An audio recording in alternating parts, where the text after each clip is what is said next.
what are y'all doing? I was like, I just booked a trip to New York for 2. It's me and him. Didn't even pick a specific date or nothing. Pretty bought. They just bought. Yep. We went. Went up there on a prayer.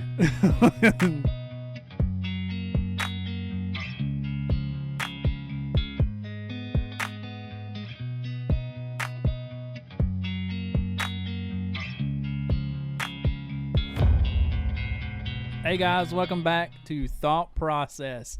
I know this is a weird one.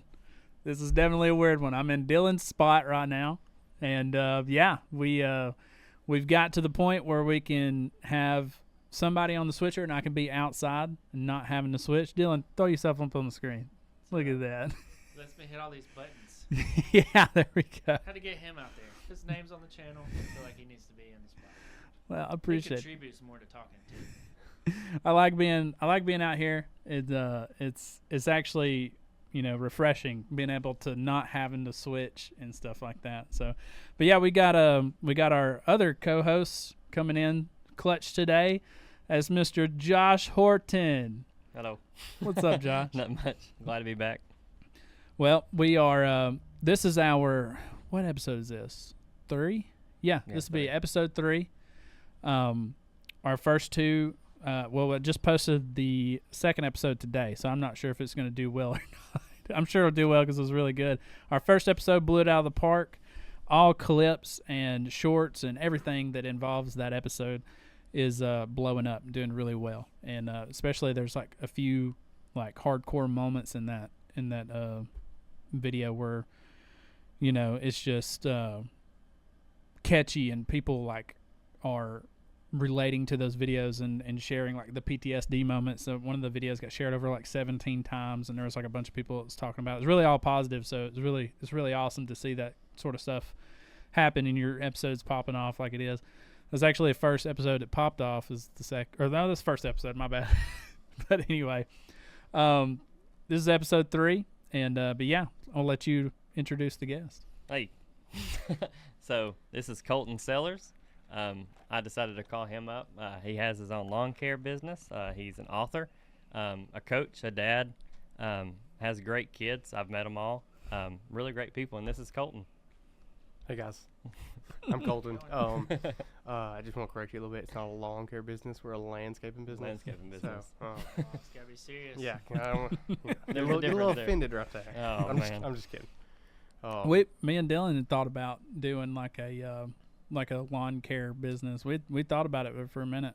And how is that, getting started with the upkeep and the upfront cost and stuff like that?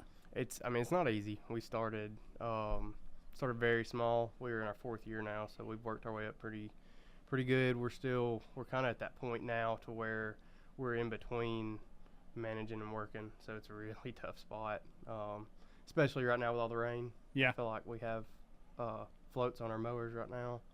It's been brutal. That's a good phrase. Yeah. That's a pretty good phrase. Yeah, so we mow Good Hope School, and it's like 14 acres. Yeah. And we cannot keep that thing done. You did something at Fairview football field, didn't you?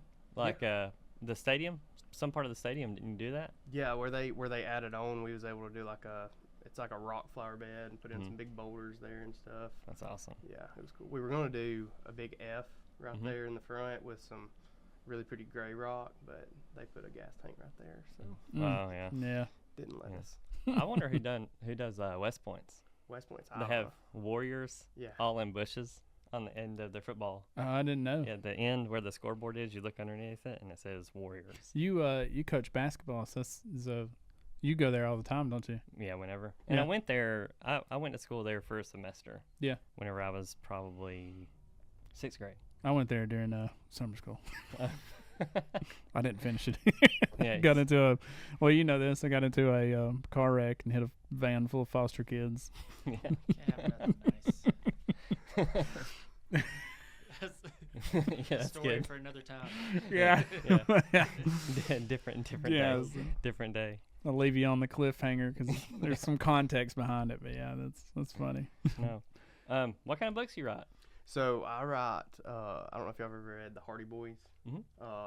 I kind of liken it to that. I read a bunch of Hardy Boys. So I kind of designed it a little bit like that. It's two brothers. It's got a little more fantasy in it. There's dragons and stuff. In the first one, they find a knight back behind their house in Texas, and they save him and get a chance to join. It's called the Knights of Jordan. It's a secret society that kind of it protects a bunch of ancient secrets from getting into the wrong hands and stuff. How do you come up with that stuff? Because like my brain doesn't. I don't know. I enjoy stories, but I just can't make them up. I guess I just have an 8-year-old brain. I don't really know. I don't know. But it started out, we were at the beach and my wife forgot all her books. And so the kids wanted a bedtime story. And I just, off the cuff, come up with Travis and Tanner. And they just fell in love with it and started telling them more and started writing them down, as a keepsake for me later on when my kids get old. But my wife, being a kindergarten teacher, I let her read them because she can read with inflection and don't sound like a redneck when she's reading. And she stayed on me after she started reading them. It's like, you got to write a book. So I figured, why not? I feel like my stories wouldn't be long enough to make a book. Honestly. Yeah. How would you write a book if you could? What would it be about? If I could write a book, I have a crazy imagination. So, if I wrote a book, it would be like, driving go-karts, running from police, with like some super powerful go-kart going down the main highway or something like that, and it would just be a full like story like that, something like that. But it would be like extreme.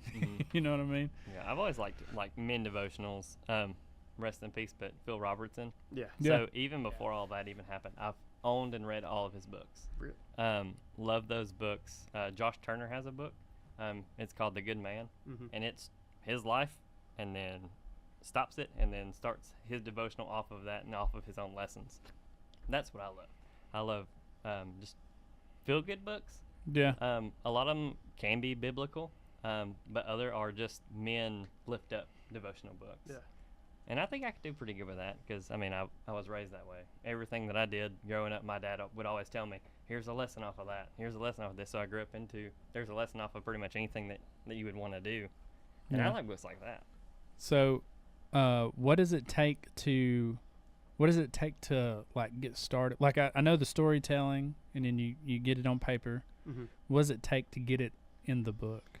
It's really, so I self-published. I didn't go through like a traditional publisher or anything.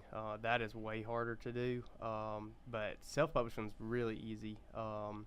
You can there's a couple different avenues. I went through Amazon, and I had to buy a software. It was like $100-something to help me format it. That was probably the hardest part about writing a book, was getting the right format. So that it would fit in the book.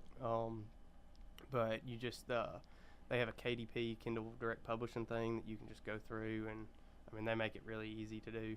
Yeah. It self-corrects, all that and all your other things, or do you just have to make sure you do things right? You just have to make sure you do things right. Okay. See, I would fail. So with me being on like the marketing side of stuff, and I see stuff from all different angles, and we here at Yoder's Woodworks, I work here at Yoder's Woodworks, and we have our secretary. She writes and she publishes books and stuff like that, and I helped her build like a campaign, because like I said, I'm in like marketing and stuff like that, and I helped her build a campaign for like just several different things for like investments or investors and stuff like that. And I was wondering, do you dabble in that sort of like the marketing field? And if you do you use Chat GPT? So I've used Grok.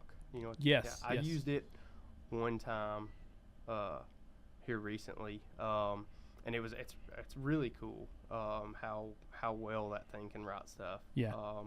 To actually catch people. But I've only done it once. The marketing thing that's where I just I have no idea what I'm doing. Like have you ever heard of Book Talk? Yes, I Yeah, have. no idea how to use it.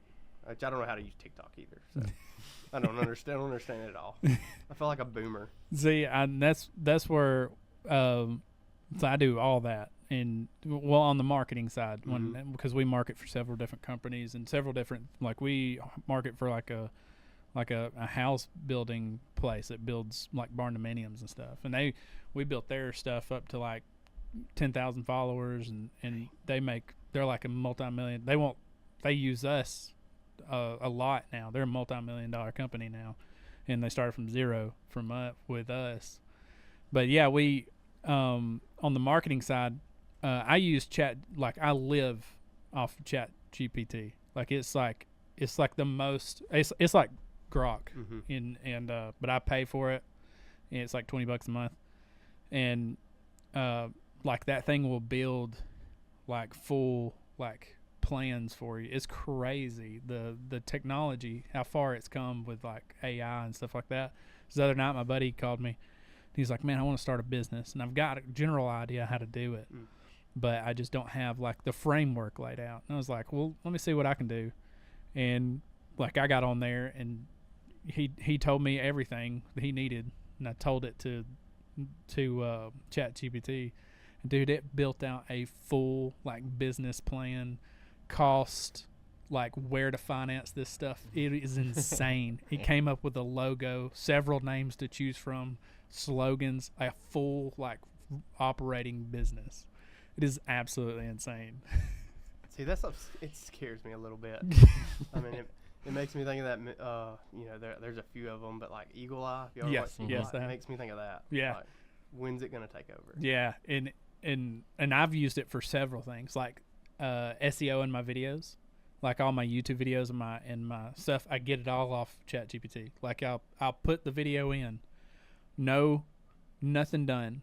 It will watch the video within like seconds, and this is like hour-long videos, 2 hour long podcasts. It'll watch it in seconds, and it'll come back and tell me a title, a full laid out description, and it puts my description that I've had in previous videos in there, all links ready to go, and just does it. It's crazy. That's insane. So it's like a full SEO of a video, and then I just copy all that information, put it on the video, and post it. And then it'll do. It's a little weird about thumbnails because it likes to AI everything. So it doesn't do like you'll send a photo like I want this, and it'll like it's weird. It'll AI it. So it won't be you. It'll be like an AI version of you as a thumbnail. I don't want that. Yeah, it's a weird one. Yeah, that part I don't want. It's very weird. But it will create a thumbnail. I'm actually, my buddy Ebon, we was talking the other night. This is like late at night, and we were sitting there talking. He said, man, I want a show. And I was like, I want another show too. Like Dylan, Josh got this thought process going. You know, we're doing well with that. It's like, I want another show. I want something that pertains to live streaming and, you know, and jumps into that. And I was like, I got an idea. So I got ChatGPT out, and I plugged in all the information that we had in our heads into ChatGPT and hit enter. And it did a full, like, script, full 20 episodes scripted out, ready to go with hosts and everything. 26 minutes long. It's crazy. And it did thumbnails, SEO'd videos already, like SEO'd it already. So I'm ready to go. We just follow the script and film it, and that's all we got to do. Yeah. Me and you talked about wanting to do like a Discord conversation. Yes. We're all the time trying to figure out like, what are we going to talk about next? How do you like what kind of activities are we going to do at the next like YouTube video? What are we going to talk about like with the next guy that comes in like co-host for a podcast, or what are we going to do? And every time you look up online any of those questions, it's like some TikToker or something being like, here's 5 things that I did on mine, and it's like eat food and you know, judge it. So I was like, you know what, since there's no way to find out things and how to listen to how people come up with things, why don't we just record our Discord conversation or phone call like conversation, and that be the episodes. This is the way our brains are working. This is how we're trying to judge off of like what activities we want next. Like, because we go into detail, we'll try to find out what's trendy, and how people are doing things, what we have the fundings for, what we don't have the fundings for, how can we substitute this for that, who to have next, like what can we fall back on. We have those conversations that nobody sees during that next YouTube video. Right. And it's hard to find any information on how do people figure that stuff out. So I was just like, why don't we just do that? That's what, going into like your book and like the marketing of it. It's like, man, I wonder if you I was super curious, like, cause I didn't know you wrote books, and then you come in and had these books out, and I was like, I'm so curious how like you market them and stuff like that. Yeah, see, I have not done a good job at all as far as marketing. The kids love them. I've been able to go to a couple of elementaries around and talk to the kids and stuff, and they just like I'll tell them the first chapter and they eat it up. But as far as marketing it, and to me it's hard to market a kid's book because it's hard to get it in front of the kids. It's you really gotta persuade the parents to buy it for the kids. Yeah. So that's kind of where I am stuck at. I've done okay. I've sold over 200 books. That's crazy. That's awesome. Yeah. That's really good. But it's not like the average for a self-published author is like the majority of them won't sell over like 5,000. So pretty low on the totem pole. But my biggest thing is the reason I did them is because I wanted my kids to know that they can do whatever they put their mind to. Because I wasn't a writer before this. I don't know that I'm considered a writer now, but Just a guy from Holly Pond like we are. just a guy from Hollywood. There's been a lot of people accomplish things that from Holly Pond. I will say, we've done a lot of things that a lot of people wouldn't expect people from Holly Pond from. Yeah. Jesse Priest with his music. Us with the YouTube channel. Yeah, YouTube channel, authors. You name it. Yeah, Brandon with his music and his social media presence right now. Yeah. He's climbing. He's climbing. Yeah, there's a ton of people like. And then there's a guy. I know this is a lot of people don't like this, but the squatted truck stuff. There's a guy that has a squatted truck right now. He's got over 100,000 followers on TikTok, and I don't know if he's from Holly Pond, but I think he is. Yeah, and even to say I think it's 2A now, or did they go back to 3A? They may be going back to 3A. I think they did. So it's pretty small. Like I graduated with maybe 61 kids or something like that. But for that small of a school, at the time that we was in school, I don't know now. I couldn't tell you all the teachers' names, but whenever we was in school, almost all of the high school teachers were also teachers in college. Like they was leaving Holly Pond and going to Wallace or somewhere to be a teacher as well. So I feel like we had some pretty good education, some pretty good guidance to go further. I did not have the greatest education. I went to Vinemont, and the Vinemont was, man. I don't want to just talk crap about it because I know schools change and stuff like that. But in my honest opinion, maybe they did care a little bit about me. I don't know, but I obviously did not care about Vinemont. But I remember, and you remember this very well. I was sleep deprived, and I had a baby shower the next day, and I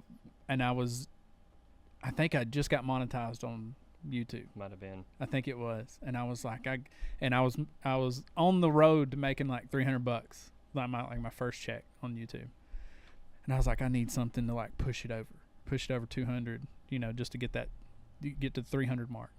So I just went in on Vinemont High School and started talking, and as soon as I hit publish, and I'm sleep deprived, I have no idea what's going on, and posted it, and I knew I was talking crap in it, and then he called me like that next morning. Nobody had seen it, luckily, because back then I only had like 1,000 subscribers. But he called me and he was like, "Hey man, you need to take that video down. It's pretty rough. That one needs to go down." So, because in my mind, like everything you start with, you kind of have to start with the community that's around you, no matter what you do. So even your business, you writing books, or like getting people that we know around the community in, and the first like one of the, and you're about to hit a goal and then you trash it. You might need to take that one down. Yeah. He's always been really good about like keeping me on a straight board, you know, like you know, don't do this, don't do that, you know, keep, you know, that's really cool, but do it like this. He's always been pretty good about it. So Yeah, or I think anybody that becomes famous will like. There's people out there that want to take you down. They want to go back in your past and bring it up and bring up anything you've done wrong to like demean you. That's just how the internet works nowadays. yeah, yeah, for sure. And people hold on to it. Oh, they do. oh, 100%. Because I do. Remember that one time? Yeah, remember that one time? Yeah.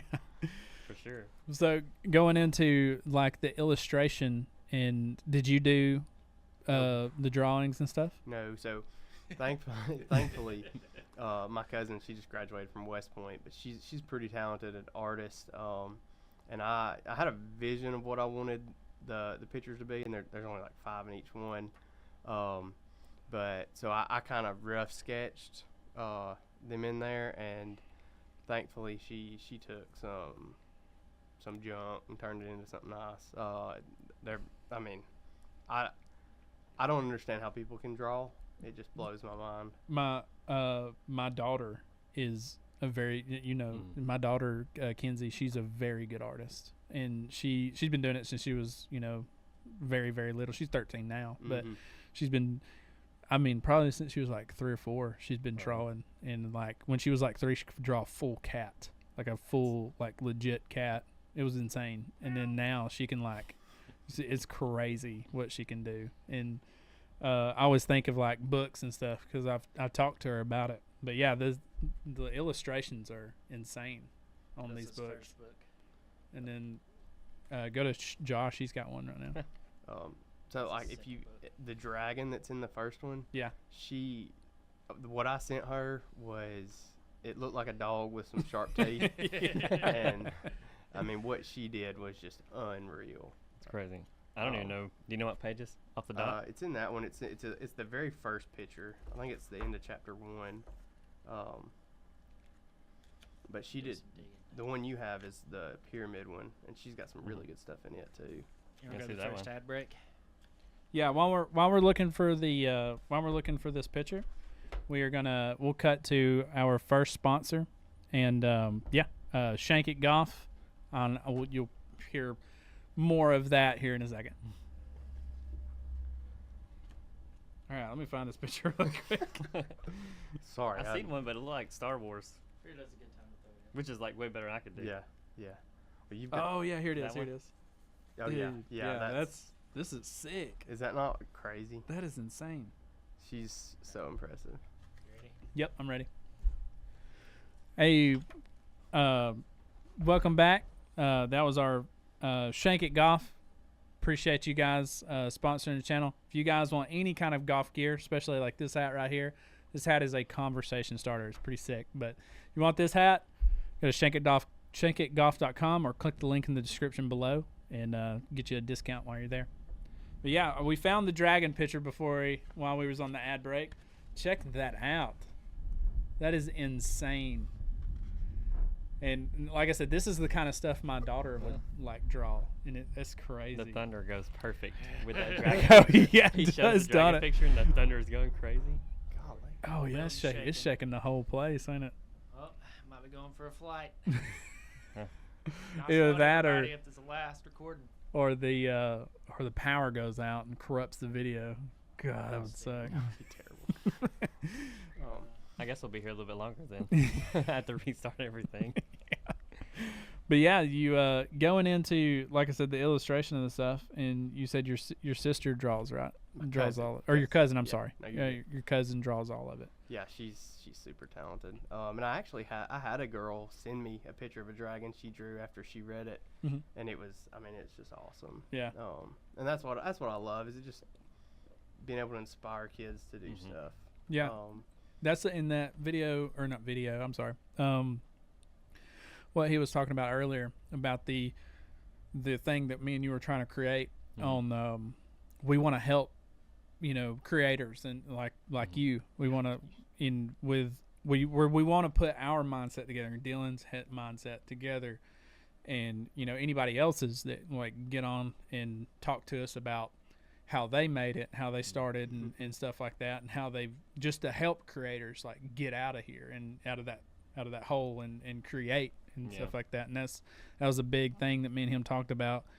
And then like the marketing side, you're struggling with the marketing side of it, and then I've got marketing tactics like down pat. Like it's crazy the stuff that I've learned over the past 2 years with the market, because I've only been in the marketing industry for like the last 2 years. Really? So and we're not perfect by any means. Yeah, we're still trying to figure it out. But I think that's what makes some of the videos and everything so raw, is because this is actually like, if there's just 2 guys, 3 guys want to start something, this is kind of how you got to go about it.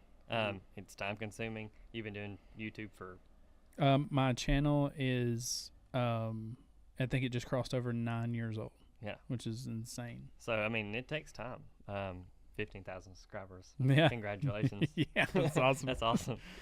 Yeah, we actually crossed the 15,000 during Subathon, didn't we? I think so. Or we're on that get rich slow program. So we'll eventually get there. Yeah, we were having a subathon, or we branded it as a subathon, but it's we're working on rebranding and doing all that. But we seen everybody doing these subathons, like these crazy like long challenges of live streaming and stuff like that. Yeah, and we were like, what could we do to kind of throw our mix? We're just some rednecks from Holly Pond. What could we do to like, because I've got the marketing down, I could market it. Like, what could we do? What could we bring to the table? So our first one was like, let's just go live until we can't. We'll just do everything we can on stream, and we'll just like eat, sleep, everything on stream. And we were like, all right, let's try it. So it was a shot in the dark. It's pretty good. We were like, let's start it at 7, and everybody's like, okay. And everybody got there at 7:30. Yeah. So I'm setting the computer up about 8 o'clock. And then we hit the go live. I think it was like 8:30, 8:35 or something like that. 9, close to 9.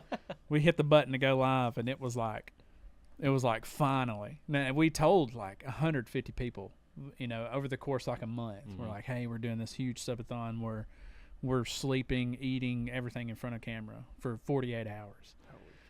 And we're just in my garage, and freezing cold. Freezing cold, it's middle of winter. Oh my God, it was really, really cold. Did y'all make it the whole 48? Nope. We went 25 hours on that one, and well, that one would have kept going on. Yeah, we were 100% prepared to go into the next day, and my computer crashed. And shut the stream off. Everybody was like tired, ready to go, and they were like, "Can we just go home?" And we're like, "Yeah, let's just call it. It's fun." We went 25 hours. That's the longest live stream I've ever been a part of, and so we called that a win. And a month and a half later, we're like, "Let's do it again. Let's figure this out. Let's hone it in a little bit better. Yeah, let's do it better." So we got a couple guests come on. We played golf in the front yard. We had several cameras this time. We had a producer come in. Jesse Priest came. He played. Yeah, and we did really well. And we did all of that, and still only made it 27 hours. It would just barely beat our last record.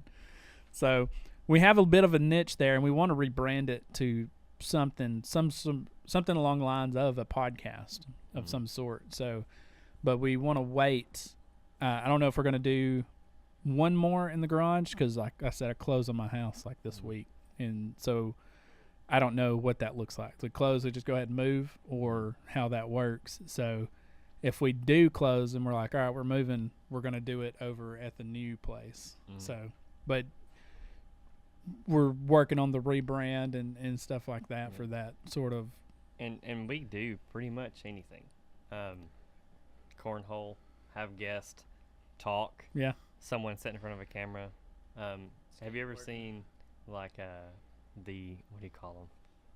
What I do with the corn and the roses and all that? Oh, those yeah, the people that stand like in New York in front of a camera that just be chatting. Yeah. NPCs. Yeah. NPC. I mean, it's a fun time though. Yeah, he made us like $70 like just by doing that. Yeah, doing the NPC thing. It was crazy. I'm just picturing like hot rod video vibes. Yeah. You ever seen that movie? Yeah. Okay. Yeah. I thought I was in the right crowd. Oh yeah. we That's actually had top 5. we had like a bunch of stuff to work on, like motorcycles, a car, like everything. We were like, let's do a live stream where we're working on stuff and just having a good time. This was the first subathon, and we had everything fixed like within 2 hours, something like that. Yeah, Dylan's a master mechanic. So Yeah. he's like, oh, here's the problem. It's This is like, how man, fix it, and we it's shouldn't have fixed. invited him. I'll bring you some of my crap next time. Yeah. Alright, there we guys. go. But yeah, we've had a ton of fun doing that kind of stuff, but we want to break out. We want to help creators and stuff like that. And the thought process, the first episode was one of those things we kind of broke into in the first season.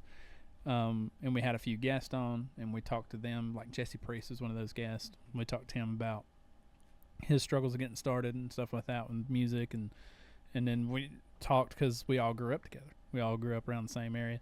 Dylan practically lived with me in Holly Pond, so we all, like I said, we all grew up together. So his parents lived out in Crane Hill, but he was like never home. He was always at my house. It's a long ways to go home, so it's like, I'll just stay here. Yeah. We'd live off $20. Well, yeah. Your mom would give us $20, and we'd be gone for days and come back in. That was such a fun time, like in life, because my mom, she always like, you got money? I'm like, no. She was like, well, here's, $20 back then was a lot of money, and you could get away with putting $5 in gas, because gas was like $1 or something back then, and it would be me, and shout out Jason, Disco. yeah, old Disco. We're gonna get him on the podcast. We're scheduling him right now. Actually, we're fixing to get him scheduled in. But it was me, Dylan, and Jason, and we went on $20. We went to Dauphin Island one time in a Camry, like a busted Camry. Holy cow. A Camry that had like a Grand Canyon of a crater in the side of it. And made it down there and back. This was like a spur of the moment. Like, it was probably the middle of the night, and we drove all night down there. And we have we had a disposable camera, and we took pictures of everything. And we ended up getting them developed. But it was like, we never planned nothing. We're just like, let's go.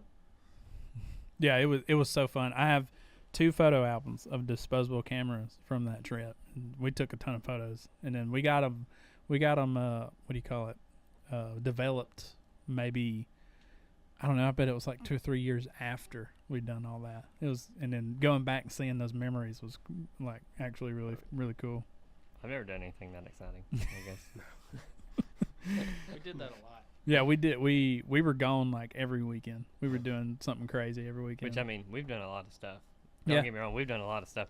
I've just never packed it up and went, bye, and then came back. We've went everywhere.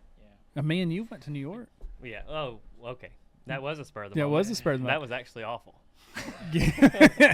Me and him are sitting in his living room, and I Yeah. was like, man, I want to see New York I so actually bad. take back everything I just said because that one was crazy. Yeah, and I was like, man, I want to see New York so bad. Josh was like, let's do it.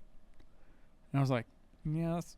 Yeah, So had some Googled money. it. Yeah, I had some money at the time too. Yeah, let's Googled it. I think it was like right around tax time. Yeah, I was like, plane tickets right now are like $150 a piece. And I was like, no way, dude. So I like looked it up, and I was like, you told me to download what was it, Southwest? Yeah, Southwest. Yeah, and I was like, I downloaded Southwest. I looked up the trip, and I was like, it's like $200, like a round trip for both of us. That's wild. Yeah, so it was like Which $100 was a that piece, and I was like, well, I booked it.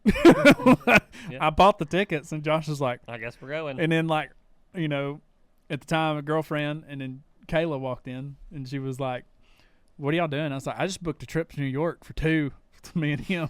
Didn't even pick like a specific date or nothing. They already bought. They just bought. So Yep. we went. Went up there on a prayer, and God. we sure enough did. We've never flown. yeah, We've never been first to an time airport. flying, everything. We've never done any of that. And then we had our fun time. And then on the way back, we're like, oh, well, we're on a budget. We didn't actually even budget for this trip. So we get on a bicycle, the tourist bicycles, like the ones with the basket on the front of it. And we pedal from Manhattan Have you ever been to New York? No, I'm going this fall. Okay, so you're about to find out then. Yeah. Don't do what I'm about to say. Nervous. Don't rent those. Ride the bicycle all the way to the airport, and then find out you're in the back of the airport. No way. And then 100%. you're looking at the back of the airport. How do you just accidentally wind up in the back of the airport? Well, we went from you have to turn in your bicycle. You have to turn it into a station. Yeah. And that's like kind of how you pay for it. So we looked up closest That's how I bike did it. station. I said, "Oh, here's the airport." That's that's the closest bike thing to the air. I wasn't looking at the airport. I wasn't looking at the runways. I seen the airport on the map, and I was like, "There's the last one right there. That's the closest we're gonna get to that airport." And then we got there and we looked and we were behind it. Yep. And all there's the runways. Taxis, and all the taxis Yeah. that have already dropped the people off at the airport, they're going to this gas station and then going back to Manhattan. Like, it's just like their loop. We're trying to wave them down. People are like, "You're crazy. We're going to go make some money. You're crazy." And this dude that told us we was crazy, God was on our side.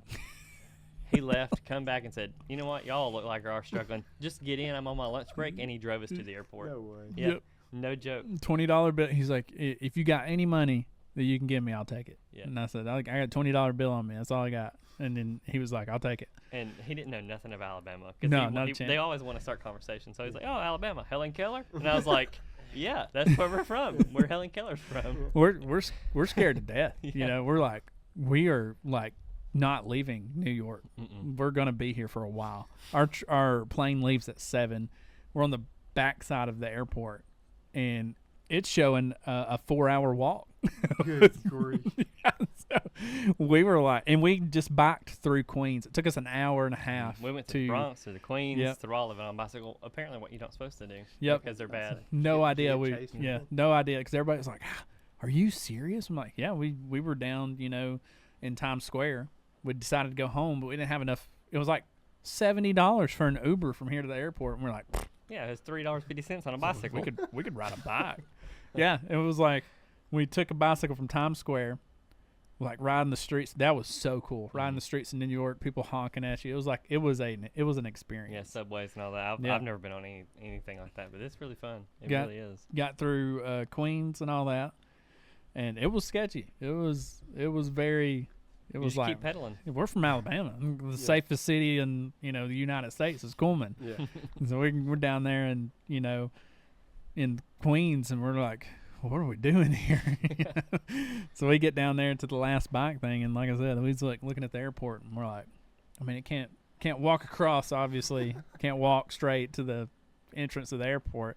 So I was like looking up, like, you got like bicycle, and you got walking and travel and stuff like that. So I clicked walking. It was like 4 hours, and it was like 9 o'clock at night, and our plane leaves at 7. I was like, "Yeah, we're screwed." Yeah, we're done for.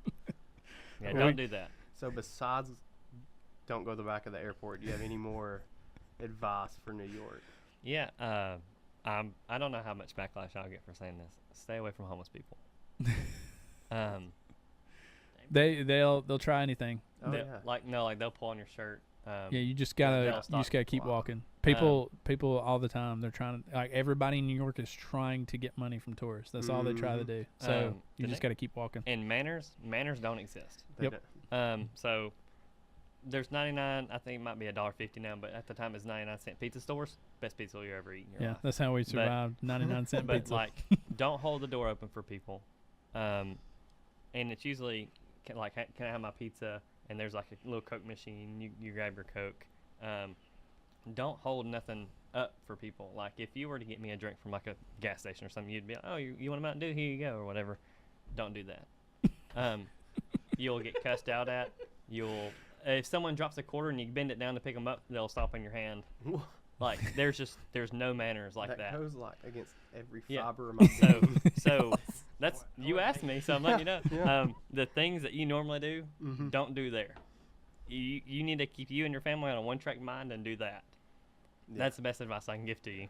Well. Because after we went the impulse way, we ended up taking our family there. and Yeah. We planned a full trip with a nice hotel room. Like, we planned a full trip to go and do it right. And so we went to like the 9/11 museum, seen all that. Like, we did like family stuff that you're supposed to do when you go to New York. And you can Not walk. what we did. Yeah. You can walk. Like, you can walk. you'll pretty much see there's walkways. That's like the state, like the interstate, where everybody's at. It's kind of where you want to be. You don't want to take like the back alleys and stuff to make. But we did. And I have a crazy story. Me, him, and Blake were walking up this like back street. Blake was like, "I know a shortcut," and he's like walking us through this street. And I turn around, and there's a guy. He's walking like a zombie. It was the craziest thing. It was like The Walking Dead. And I was like, And I turned around, and I'm like walking a little bit faster. And I turned around, that guy was running after me. And I was like, oh my God. I was just like ran up to Blake and Josh, and I turned around, he was gone. I was like, I'm hallucinating. Like something's wrong. Am I drunk? I don't know what to do. It was so bad. It was a fun time. Yeah. But you'll know. I mean, the man feeling that you'll know everything. I'm sure you are going to see like the Empire State Building and the Statue of Liberty and all that stuff. It's easy to get to. Most people are nice. Like the people that actually work in New York and stuff, they're all nice. Kind of like if you're looking for a problem, you can find one very easy. Yeah, Josh found a problem very easy. Yeah, we don't talk about that. The hot dog stand? Yeah. Yeah. I wouldn't get in a fight with the hot dog stand. Tell us about the hot dogs. Yeah. He counted my money wrong. Oh, no, he counted it right. He counted it right. Josh probably had some stuff in his system that made him debate very heavily. Oh yeah, it was so funny. I was like, me and Blake are sitting there, and Josh is like arguing with this guy, and this guy comes out from behind the hot dog stand, and I was like, all right, here we go. I'm gonna have to beat him up. And it was over a hot dog and like a Gatorade. 100%. I handed him a $5. I said, "Hey man, we're sorry." We walked off. We went to Grand Central Station, got on our train, and went back. Somebody get out the camera. Yeah. It was. That was my fault. That was 110% my fault. There's sometimes when you got on up to it, hot dog guy, I'm sorry. It was so funny. We had such a good time though. That first trip was like an unbelievable like trip. Like you should take like everybody should do that. Take a trip like that with their friends, and we did, and it was amazing. Like I don't know if I'll ever get an experience like that ever again. I probably would, but it won't be as planned as. And I mean, it'll be better planned. Like me and him sitting on a couch and buying plane tickets, not knowing what the hell we're doing. Well, I mean, that was insane.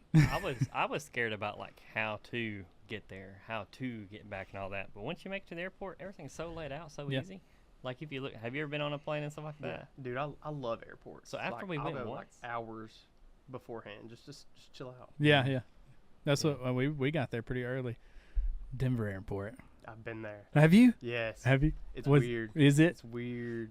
There's some creepy stuff I'm out so there. interested in it. I just want to fly there just to see the airport and fly home. Yeah, there's all that. Of floor escalator things. You just like stand on it and you're just cruising.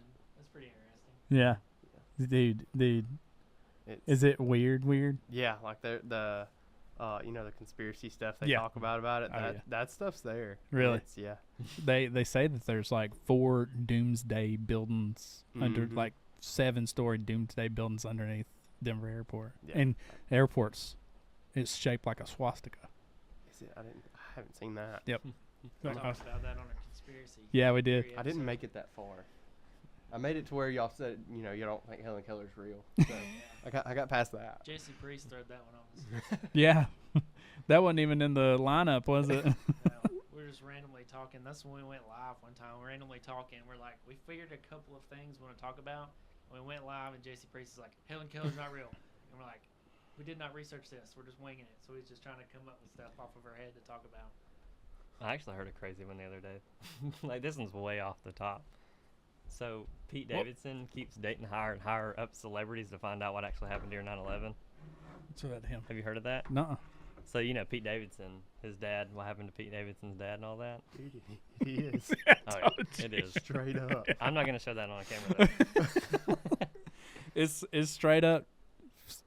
They said it was a design malfunction, but it's designed for constant flights. That's what they designed it for. But I don't know, it's weird. It's the most expensive airport ever built, and it was way over budget, and for no reason. Yeah. Like it doesn't get used like it should, which is crazy. But what you were saying? It's gone. You was No, Pete Davidson. Yeah, Pete Davidson. Damon, my cousin Damon. Shout out to Damon. Yeah. He told me, he's like, Pete Davidson, you know what happened to his dad and everything else. Do you know? No clue. So he is, I'm not gonna say he's famous because of that, but his dad passed away in 9/11. But he always dates like celebrities, and it started off small, and then he keeps growing in the celebrities that he dates. And the conspiracy is that he's climbing the ladder to find out with the elites what actually happened during 9/11. No way. Yeah, that's a thing. That's a real conspiracy that's going around right now. That's interesting. Yeah. The truth. Yeah. Do you ever think you would write a book like something like that, like a conspiracy book? I don't know that I'm smart enough to. I like to stick to the 8-year-old stuff.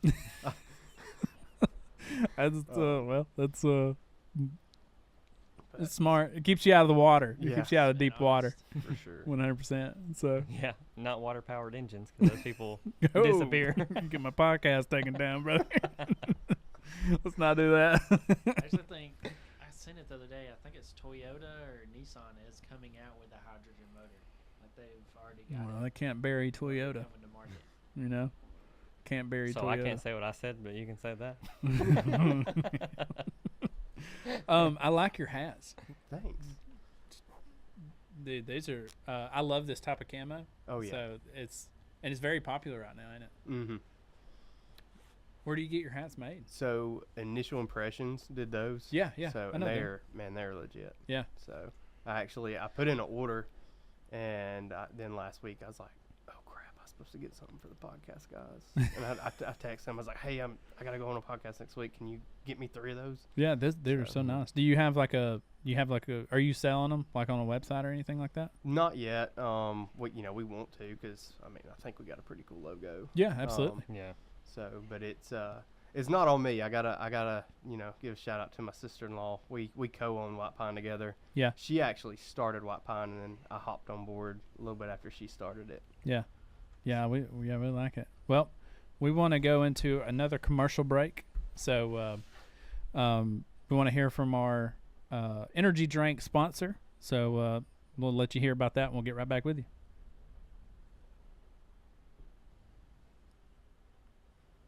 All right, ready? What are we talking about now? Just whatever. We talk about Just hear us when I fade to black. Do what? Yeah, they can still hear us, but I cut all of it out. Okay. You ready? I'm ready. All right, welcome back. So now, do you have are you coming out with like merch and stuff? I know you got the hats and stuff, and are you coming out with like some merch and stuff like that? If we can find the right stuff, because we've tried ordering some stuff. There's some stuff we like, some stuff we don't, but yeah, we would like to. It's just if we get enough interest in it. Yeah. Apparel. And we talked about this in the episode that aired today. Apparel is hard. It's hard to get into. I've got apparel. Seth Trimble, he started an apparel company, and I tell everybody, Dylan's my biggest customer. So, and then he buys my stuff. So, and then Seth, he said his biggest customer is him, and then Brandon, we talked about like the struggles of apparel and stuff like that. And Brandon, he's had a little bit of trouble. He overstocked because he thought the same thing. I overstocked. I thought the same thing too. I thought it would sell out pretty quickly, and now I'm here with all this, and Brandon the same way. He's there with like a bunch of inventory and stuff like that. So, me and Josh, talking about like helping creators and figuring out stuff like solutions to problems, stuff like that. Yeah. And I started looking into trying to figure out how do we move apparel better, and how do we market this stuff like to move it. And so I've got this, $800 website that I paid for up front because I thought this was going to take off, and like how do I go about that? So I've got some stuff coming out on how to do that because I've had some recent sales that's worked when it comes to like apparel. So me and Josh, we've done a lot of things. Like we've bought the crickets, we made the stickers, we made the prints, we bought the irons and all that. And then it's like the one time you don't think anything's gonna sell, people start asking a crap ton about it. Yeah. Then you fulfill those orders and you make more because they're gonna they're gonna keep on coming. Yeah. And then they die. Yeah. And a lot then of, you're like, dang. And now we're here with all this apparel. and a lot of people don't think about like percentages and stuff like that. So, I'm a percentage guy when it's all said and done. Mm-hmm. And then so I'll take a percentage. It may be a little chunk, but I'll take a percentage to put back into like funds for restock or funds for refilling inventory so we can keep doing stuff like that. So, and then you can pull from those funds once, like if your apparel's not selling 1 month, you can pull from those funds and put that percentage back into like whatever percentage like me and Dylan are getting and stuff like that. And my YouTube makes like a chunk, and then I take that percentage and I put it off to different stuff. And like one of those things is apparel. And so the YouTube channel pays for the website technically because I pull a percentage out for it, and so on and so forth. So it's not really costing me. It technically, when you look at it, you're like, well, you're paying for a website every month that's not working.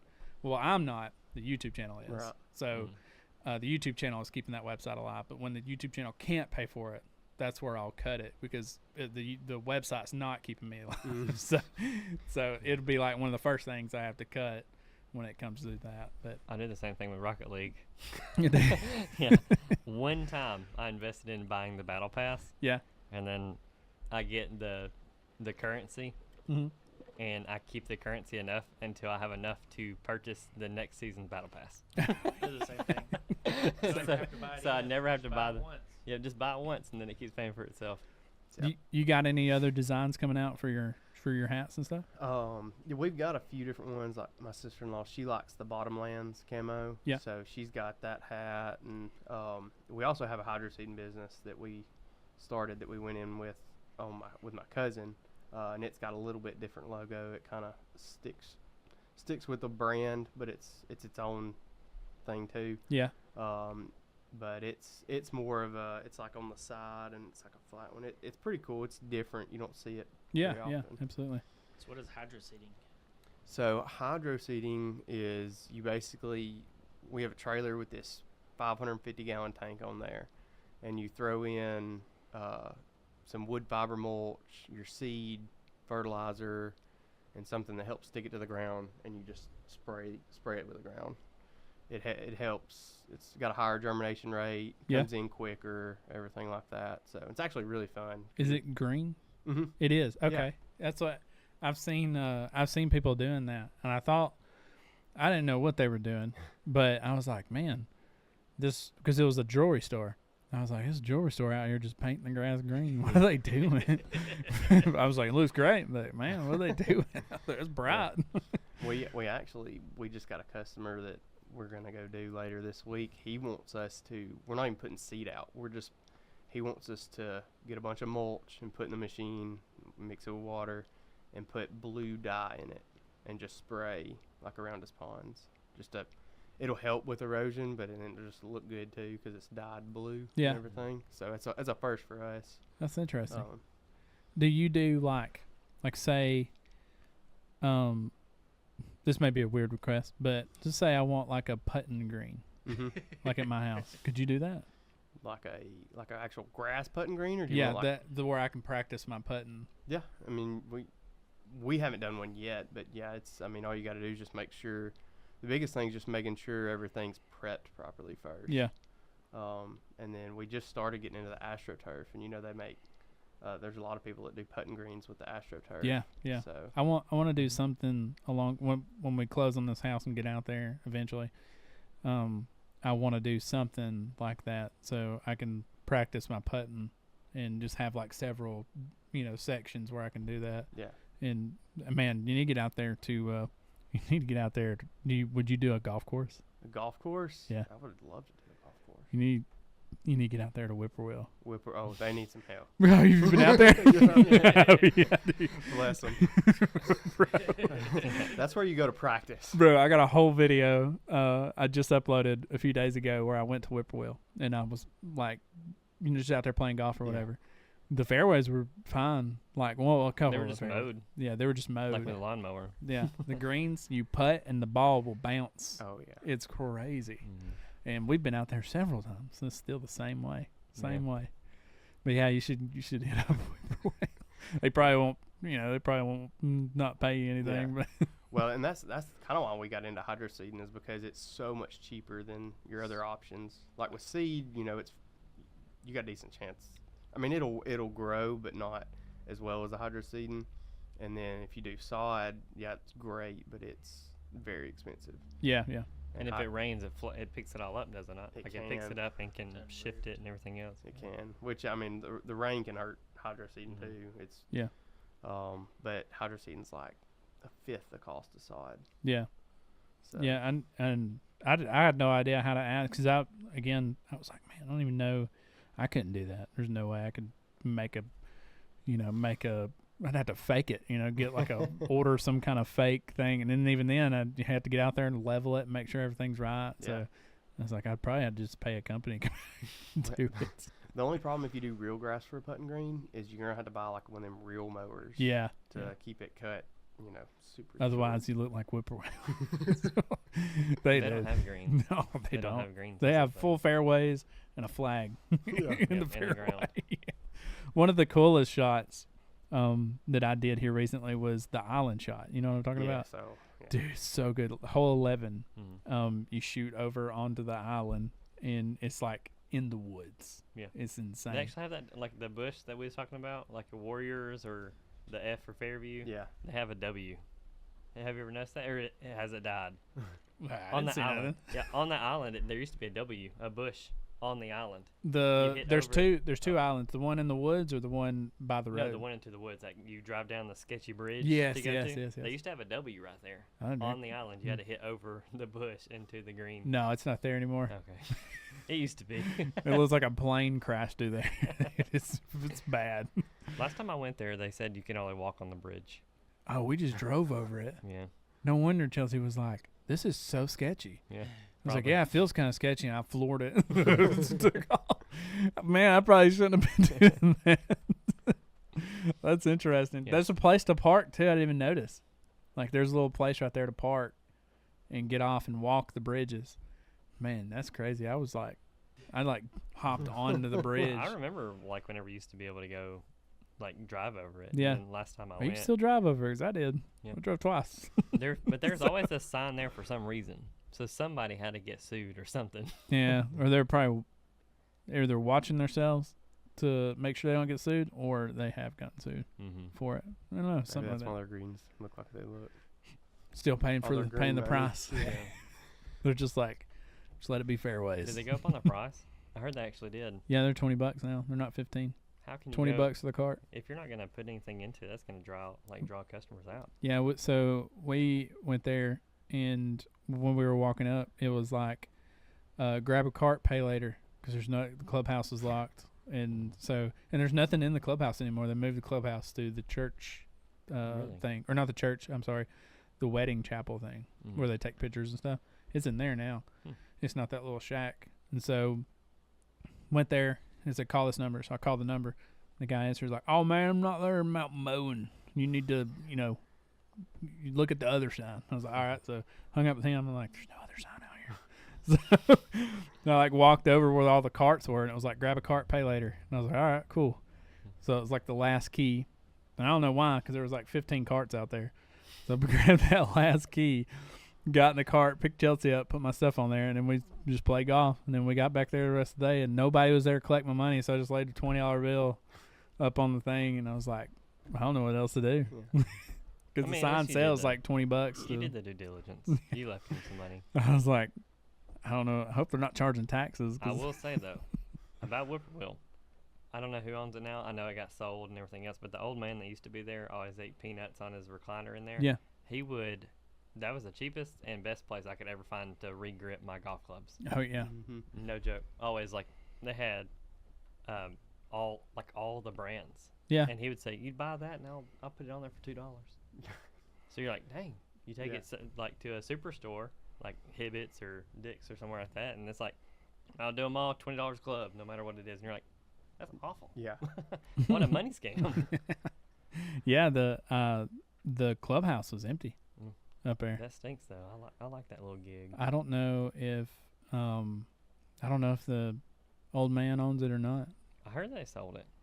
I did hear they sold it, but I just didn't know who or to what, or even if it's true. That's just word of mouth, I guess. I was looking for a good like thumbnail to create for that video that I did, and I come across an article somebody wrote about Whippoorwill, and it was like the nicest, harshest thing I probably ever read. And I was like, man, these guys really went in on them, but they're really nice about it. So, didn't make any sense. Yeah. Are you into are you writing books and stuff? Have you ever been into like writing like articles and stuff? I was curious about that too. Oh no, I hate doing that stuff. Really? Like, oh yeah. Like if it's not like this, I don't really want to do it. Like I did. I wrote last year. I wrote a little kids book, like a picture book, but I hadn't had the time to get my cousin to. I hadn't had the time to go through and like this. Okay, this is what I want for this page and this page and this page. So, but no, as far as writing like a column or anything, there's no way. Yeah, I was always so interested in doing like. I grew up always wanting to do like journalist stuff. And stuff like that, and then the YouTube channel just kind of come natural when I started doing like YouTube and talking. The first time it was like a moto vlog channel where I was just like riding around with the camera and talking, and had no experience in editing. I just seen people on YouTube moto vlogging, and I was like, I'm doing that. So I had a timer. It was the craziest thing. I had a GoPro. And then I had a timer on my motorcycle, and I clicked that timer and I clicked the GoPro, and every 15 minutes I would shut the GoPro off, restart the timer, and then do it again. And I would take that clip and I would upload it straight to YouTube, no editing or nothing. And that's how I posted moto vlogs, and that's how I grew that channel.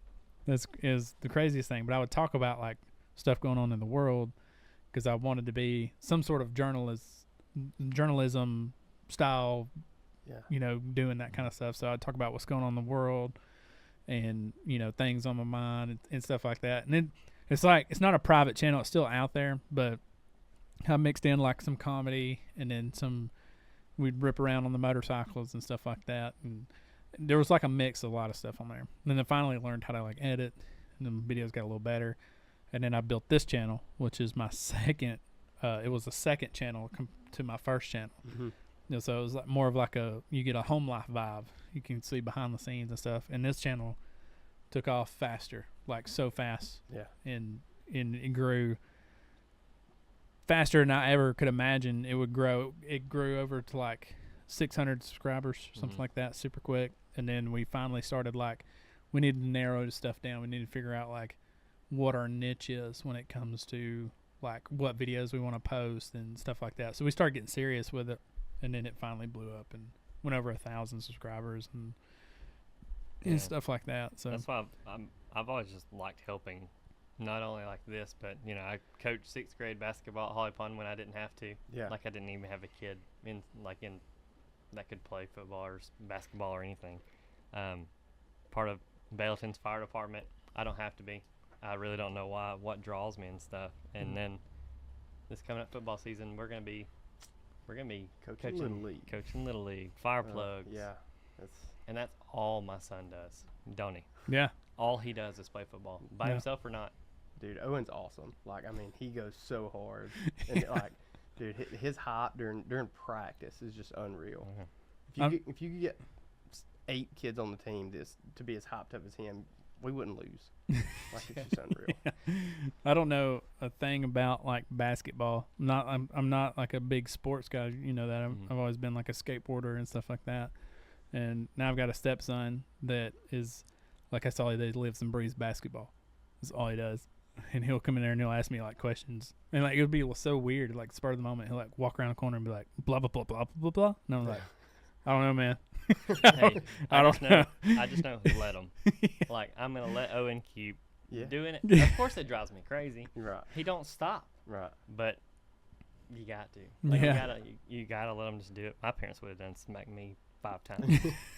Shut up. Yeah. But God, Owen he just does it, and that's him, and that's his personality, and you can't stop, and you don't want to stop it. Yeah. And it's the same thing with like, I coach those 6th grade boys, which is actually challenging. Oh, I wanted to get my foot in so I could start coaching and helping out a little bit, and then it's like, oh yeah, 6th grade, I'll take care of that. One of my favorite times, my favorite eras, until I found out it was pretty rough because they're old enough to know better and old enough to do the opposite, and their parents are old enough to do better, and they sometimes don't also as well. Oh. And plus the hormones, man. Yeah. Like, we could lose by like 2 points, and I'd have a kid laying on the ground spinning in a circle crying. And you're like, Owen, don't do that. Right. Is that what I have to look forward to? So, I mean, there's a good mixture, but it's cool. It's just you're helping kids develop. I know, like, in the present moment, it might be tough, but what you're doing from the start of the season to the end of the season, and you're just doing it just to volunteer, it's a part of my heart that, like, allows me to show them some guidance. Even if you know that kid might not do any good, or if they might be the best on the team next year, who knows, but just to guide them, give them hope, see like a different version of themselves that they've never seen. That's what I'm in it for. Yeah. That's what I've always been in it for. And football's going to be rough. Oh, yeah. Well, I think. Because it's going to be hot. Yeah, well, it's going to be so hot. And we have little ones. Yeah. See, and that's, I think coaching's a lot like teaching, too. Because my wife, she teaches kindergarten, and, she talks to me about her kids and stuff all the time, and you never know what these kids come from. Yeah. And then you get glimpses, especially during baseball and football, because the parents are there half the time at least, and you can hear how they get talked to and stuff. And I don't know, there's so much you can do for kids at practices and just building them up, giving them something to look forward to and stuff. That's the biggest reason I do it. And you can relate more. I mean, you write stories for children, like you specifically. I mean, you have that skill, so I'm sure if you wanted to, you can invest your time into learning something else to make a story of something else. But your heart pulls you to, writing children's books. Yeah, and that's it takes a certain type of person to put themselves away from my everyday life or the adult everyday life and be like, you know what, I need to start helping out like a younger generation, and a book's a really good way to do it. Yeah, I was wanting to ask you, like, how do you get into the mindset of writing a book like that? Because when I think about it, there's got to be some sort of structure you got to go through in order to, start, come up with a storyline and stuff like that. So there's two types of writers. There's a planner and a pantser. And a pantser just flies by the seat of their pants, and that's really how I write. I may have like a general idea of what I want the story to end, but I basically just start writing and I kind of let the story just take me. Now there's especially the second book's my favorite because I get a little more into the struggles that the kids go through, like because you got an older brother and a younger brother, and the younger brother's he's kind of coming into his own, and the older brother's always been older brother, looked out for younger brother, and when he sees his younger brother kind of handling stuff on his own, he's trying to find his place now. You have to make that up though. That's crazy. that's what I'm trying to figure out. Is like, how in the world can you make that story up? Because I mean, I lived it. You're right. You just speaking like that, I'm like, dang, I'm already looking at my brothers through you talking, but it's just crazy to put that on paper. Yeah. Through imagination. Yeah, it's crazy. My creativity is like a 0, so that'd be hard. That's awesome. That's really like, I mean, that's I don't know the planner part of it, but the way you described it, that's how I would imagine. I feel like I would be like if I was to like try to write a story, because I write poems. Oh, really? Yeah, and I just write like small, like poems, and I've tried, but like I've wrote a couple good ones that I give to certain people. Like I give one to my wife, and she like loves them, but I trying to get into the mindset of writing poems and stuff like that it's very hard. So you ever wrote me a poem? Yeah, it's not for public. Well, it's probably hard to rhyme anything with skateboard. Yeah, that's true. Something about cars. Yeah. But I do like the mindset like you are talking about, because I help teach an RA's class on Wednesday nights, and it's like basically like a Boy Scouts, but it's a biblical version of it, and it's like teaching them the steps to become men. Like I help them because we're kindergarten through 6th grade, so I can understand the same kind of mindset as coaching and stuff like that, because you're there with them, and like a bunch of them like don't know. Like you'll ask them a question and they'll give you an off the wall answer. So it's interesting to like see their perspective from where they're coming from, because we go get kids from like all over the the county to bring them in and have class. So it's interesting to see each kid and how their perspective is and stuff like that. And Owen, he's funny. I always think he's like Uncle Rico out there. He's just by himself making passes across the yard, and it's hilarious to watch him play. But he's just having the time of his life out there by himself. Yeah, you should have seen him when. I don't know if I should feel offended by saying Uncle Rico or being happy about it, but I appreciate it. I mean, that's No, it is. Like, of. he'll be out there by himself and do that. Yeah. He'll like have a football or anything and throw it up and then run and go grab it. And I mean, he's just like Uncle Rico. That's perfect. Yeah, he was out there at my house when we were getting the camper ready for our camping trip we all went on, and we roasted marshmallows and all that, and Owen's out there just having the time of his life. And it's not only like playing football; he's announcing it. Yeah, he's playing the music, like singing the music to him. He's talking the plays. He's playing the offense, the defense, and he's screaming. He's the fans. He's the parents. He's the coaches. You'll see. You're gonna get a lot of it. Yeah. Sound like he needs a camera. Yeah, 100%. If he had a camera, he'd be like me. Oh yeah. And every day he dresses with the accessories. He's always wearing an arm sleeve, or a leg sleeve, or the padded elbows, or the padded knees. For Breast Cancer Awareness Month, I think it's October. So they buy like wristbands with the breast cancer, or like a pink arm sleeve or something. Always wearing those. Mouthpieces, eye black, you name it. If we're at home, he's wearing a T-ball helmet as is like his football helmet. It's wild, but every day. He'll be the popular kid in school. You think? I don't know.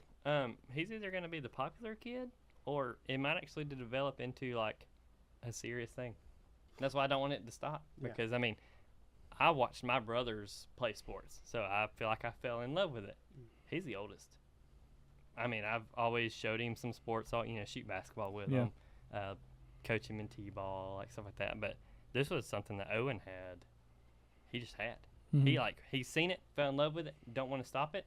And that's why I'm like, this could be something that like maybe I wanted, but I'm not gonna be that parent.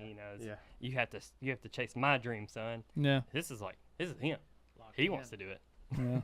That's so interesting. So, I mean, popularity or not, I guess that'll come that time. But the way my mind is right now is I just want him to be successful with what he wants to do. Mm-hmm. Yeah. Kinsey was. Of course, I'm going to guide him that way. But. Yeah. Kinsey was. So, this is crazy. Kinsey's like the skater kid of the school. My daughter, and I was the skater kid of the school, and but she was popular. It was weird. I wasn't popular, obviously. Slammed a kid's head in the locker. I was not popular at all. But Kinsey was the skater kid in her school, and she was popular. Like everybody knew Kinsey. It's crazy how that works. She just she has a likable attitude, and just people like her. And that's how Winter is. She's like the smartest kid in gifted classes, black sweater, like baggy pants. That's how Kinsey is. Converse shoes, just like wants to be dark and like tight, but she's the sweetest. It feels like it don't match, because she's like popular, but then she's also like punk, dressed up, and like that didn't fit in when it was our time. Yeah. But like now it's this time, and it's like she wants to express herself, is how she says it. Yeah. So it's just interesting to see it that way now. Kinsey, she's wearing skater shoes, baggy pants, black, and stuff like that, and then doing her own makeup and cutting her own hair, and it's it's teenager stuff that she's going through. But again, she was like me when I was that age, but she's her, and she's still like a popular kid. I thought it was pretty wild. Yeah, I see all that from a different perspective now. Now that I'm like 10 years out of school, and it's just like popularity and all that was so dumb. Yeah. Oh yeah. Because I mean, now you do look back, and all the smarter kids were those kids. Mm-hmm. and all the kids that are struggling was me now. So, I mean, back when I was in school, I had like hair down to my shoulders. I was, wearing an earring, baggy pants, skater shoes, had a skateboard on my back, like walking around, and black hair. Dyed my hair black. Oh god. Yeah, Black hair, blonde eyebrows, red beard. That's a killer combo. And everybody's like, "What is wrong? What are you going through?" It's like I don't know. But I was popular among my group of people, and then I guess that because my group of people is the same. Besides Dylan was like our church kid that hung out with us, and he was like trying to convert us to Jesus, but he was in our group.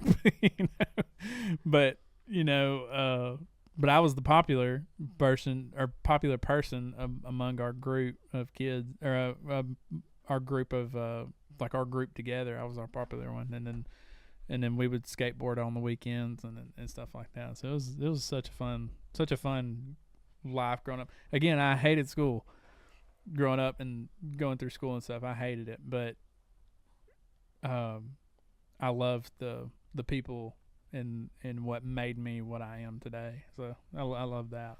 So, and I still skateboard, so that's a plus. Mm-hmm. Sometimes. Yeah, sometimes. I don't skateboard all the time, but we did that on that subathon too. Like we'd just just wasting time, just hanging out. We'd get on skateboards and start skating in the garage. Yeah, it was fun. Find out we can't do what we used to do. But do you have you have a website or anything to get your merch and your books and stuff? So my books are on Amazon. You can get them on there. The merch right now we just have a Facebook page. Yeah. It's White Pine Designscapes. And I'll link all this in the description for you guys and all that good stuff.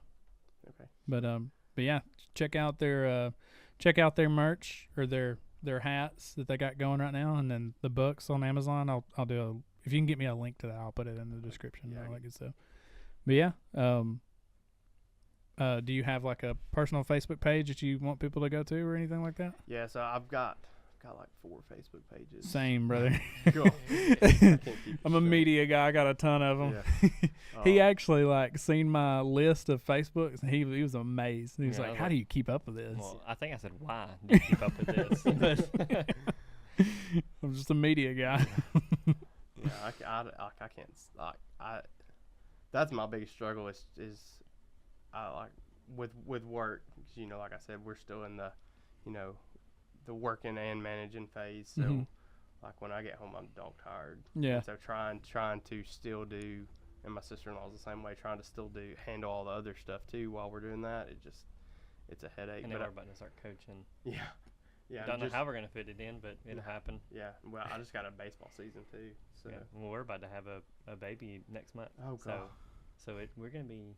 How many is that? 3? Yeah. It's fun. I'm done, but we're done? It's 3.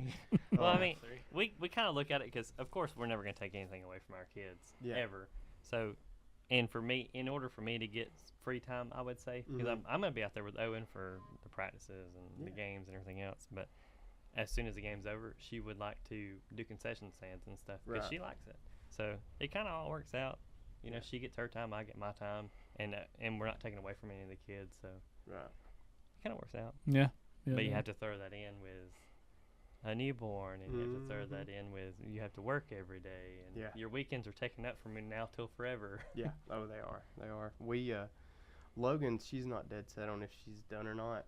Because she's got this hairline theory that she had heard, and it's basically your hairline on the back of your neck. If it comes to a V, your neck's like you're basically your kid. So if your kid's neck line comes to a V, the next kid's going to be a boy, and if it's straight across, the next kid's going to be a girl. And so my oldest 2 boys, they both had V's, and then my youngest one's straight across, and she really wants her little girl. So I don't know if we're done or not. We'll see. Girls are rough. They're all blessing. Girls are rough. Yeah. Girls are rough. I've got 2 of them. Yeah. We're about to have another girl. Our So girls are good. a boy and 2 girls. It's rough. I can't imagine. They're it's my oldest is she's good, but man, she's got an attitude. Yeah. She'll pop off real quick. And then my youngest, she's going through she's the sweetest kid when we're in public. She is an angel at school. She's an angel when she's with other people besides me, and she's a perfect angel. She's around me, it is we'll fist fight. It's rough.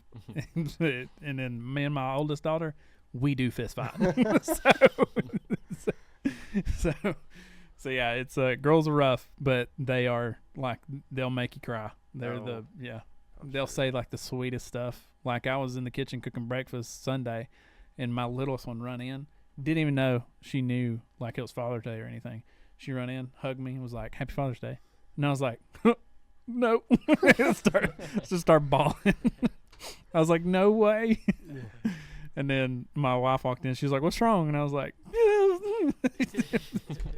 so it's a really good feeling. But yeah, you will fist fight them 100%. I can't imagine, because like, so I basically have a wife and then a work wife, because I married my wife's sister, and so I'm with one of them all the time pretty much, and it's fun. Yeah. I've only broke one rake at work during one of our fights. Oh, Not over her. So, but I did chunk it across the yard. So I've been there, done that. Take that, rake. Better than somebody, I guess. Yeah, 100%. But I've had a ton of fun on this podcast. I know it's getting pretty late for us. But yeah, I've had a ton of fun on this podcast. I'll check this book out and read it, and then I'll give you some feedback on it, and then. But yeah, check out the links in the description, and you can find his book on the Amazon, right? Amazon. And then the link for the hats if you want to grab a hat. Then again, this is a sick cut. This is one of my favorite camos. Do you know who is it? Richie on TikTok? I don't. I've only been on TikTok like 5 times because I cannot figure that thing out. TikTok's gonna be one of those marketing things. Yeah, I've tried telling my wife like figure out book talk. Yeah. So then I don't have to work. But 100%. Hey man, if you need me, just let me know. We'll connect, and because like I said, I'm a marketing guy, and I've been doing it for 2 years, and like I help market for him and Dylan. I help market some of their stuff. So just holler at me. We'll get together and I'll show you the ropes and help you, kind of guide you, through all that stuff. But yeah, you guys go and check out his links, and but yeah, I had a ton of fun. This is awesome. Yeah, it was great, guys. Yeah, I had a blast. On too. Yeah. Well, if you do come out with another book, we'll have you on again, and I'm working on it now. So you are? Okay, cool. There's an island. It's a real island down near Antarctica, and it's called Deception Island. Yeah. And it's like this. It's really cool, half moon shaped island. They're going there next time. So it's gonna be cool. That's so insane. Like how you can, come up with like that stuff, like on the spot, and then like do a full book on it. Is that the teaser? Yeah. Was that a teaser? Yeah. That was the teaser. That's awesome. Oh yeah, we got a teaser.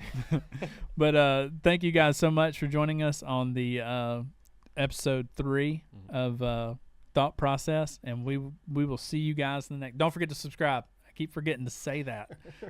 Please don't forget to subscribe and like. And like, comment, everything that you need to do for the YouTube algorithm to pick this thing up and take off with it. Thank you guys so much. This is episode 2 or 3. Sorry, season 2. And we'll see you in the next one. Peace. See you later. My ears are sweating. Yes. I got hot at the end. Yeah, as soon as it's like the rain, I guess as soon as it started raining, it got hot. Yeah, it did.